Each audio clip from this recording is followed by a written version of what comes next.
மறுபடியும் ஜனிப்பிக்கப்பட்டிருக்கிறீர்கள். அழிவுள்ள வித்தினாலே அல்ல, என்றென்றைக்கும் நிற்கிறதும் ஜீவனுள்ளதுமான தேவ வசனமாகிய அழிவில்லாத வித்தினாலே மறுபடியும் ஜனிப்பிக்கப்பட்டிருக்கிறீர்களே. ரட்சிக்கப்பட்டிருக்கிற எல்லா விசுவாசிகளும் மறுபடியும் ஜனிப்பிக்கப்பட்டிருக்கிறார்கள்.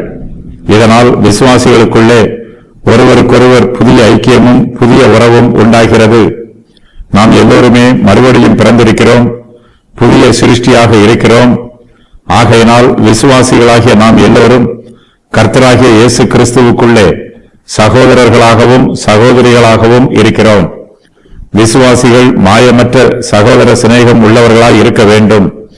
நாம் சுத்த இருதயத்தோட ஒருவரில் ஒருவர் ஊக்கமாய் அன்பு கூற வேண்டும். நம்முடைய ஆவிக்குரிய ஐக்கியத்தையும் ஆவிக்குரிய உறவையும் நினைவு கூர்ந்து நம்முடைய சகோதர சிநேகத்தை மாயமற்றதாக வெளிப்படுத்த வேண்டும். கர்த்தருடைய பிள்ளைகள் எல்லோரும் மறுபடியும் ஜனிப்பிக்கப்பட்டவர்கள் என்பதை நினைவு கூர்ந்து சுத்த இருதயத்தோட நாம் ஒருவரில் ஒருவர் ஊக்கமாய் அன்பு கூற வேண்டும். நாம் மறுபடியும் ஜனிப்பிக்கப்பட்டிருப்பதனால் நாம் புது சிருஷ்டியாக இருக்கிறோம். நாம் மறுபடியும் பிறக்கிறோம். இந்த புதிய சிருஷ்டியானது பழைய சிருஷ்டியை விட மேன்மையானது. புது சிருஷ்டியே ஆசீர்வாதம் நிறைந்தது. கர்த்தருடைய பிள்ளைகள் தங்களுடைய பழைய சிருஷ்டியை விரும்பக்கூடாது. கர்த்தர் நம்மை மறுபடியும் ஜனிப்பித்து புது சிருஷ்டியாக மாற்றியிருப்பதற்காக அவரை நன்றியோடு துதிக்க வேண்டும். நாம் ஆதாமுடைய வித்தினாலே மனுஷகுமாரராக இருக்கிறோம். உன்னதமான தேவகுமாரனாகிய இயேசு கிறிஸ்துவினால் நாம் எல்லோரும் கர்த்தருக்கு பிள்ளைகளாக இருக்கிறோம். ஆதாமுடைய வித்து அழிவுள்ள வித்து, அது என்றென்றைக்கும் நிற்கிற வித்து அல்ல. தேவ வசனமோ அழிவில்லாத வித்து, இதுவே என்றென்றைக்கும் நிற்கிறது, இதுவே ஜீவன் உள்ளது. நாம் தேவ வசனமாகிய அழிவில்லாத வித்தினாலே மறுபடியும் ஜனிப்பிக்கப்பட்டிருக்கிறோம். சகோதரர் ஒருவருக்கொருவர் அன்பு கூறுவது இயற்கையின் பிரமாணம்.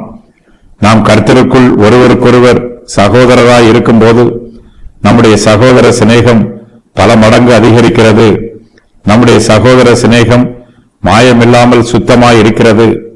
நாம் ஒருவருக்கொருவர் அன்பு கூறும் போது நம்முடைய அன்பு சுத்த இருதயத்தில் இருந்து புறப்பட்டு வருகிறது. இதுவே மறுபடியும் ஜனிப்பிக்கப்பட்டிருக்கிறவர்களுக்கு உண்டாயிருக்கிற மேன்மை. கிறிஸ்துவின் அன்பு நம்மை நெருக்கி ஏவுகிறது. கர்த்தருடைய பிள்ளைகளாக நாம் எல்லோருமே ஆவிக்குரிய ரீதியாக ஐக்கியமாக இருக்கிறோம். நாம் எல்லோருமே கிறிஸ்துவின் குடும்பத்தில் அங்கத்தினர்களாக இருக்கிறோம். கர்த்தருக்குள் நாம் அனைவரும் சகோதரர்களாகவும் சகோதரிகளாகவும் இருக்கிறோம். நாம் எவ்வாறு மறுபடியும் ஜனிப்பிக்கப்படுகிறோம்? பரிசுத்த ஆவியானவரால், தேவ வசனத்தினால்.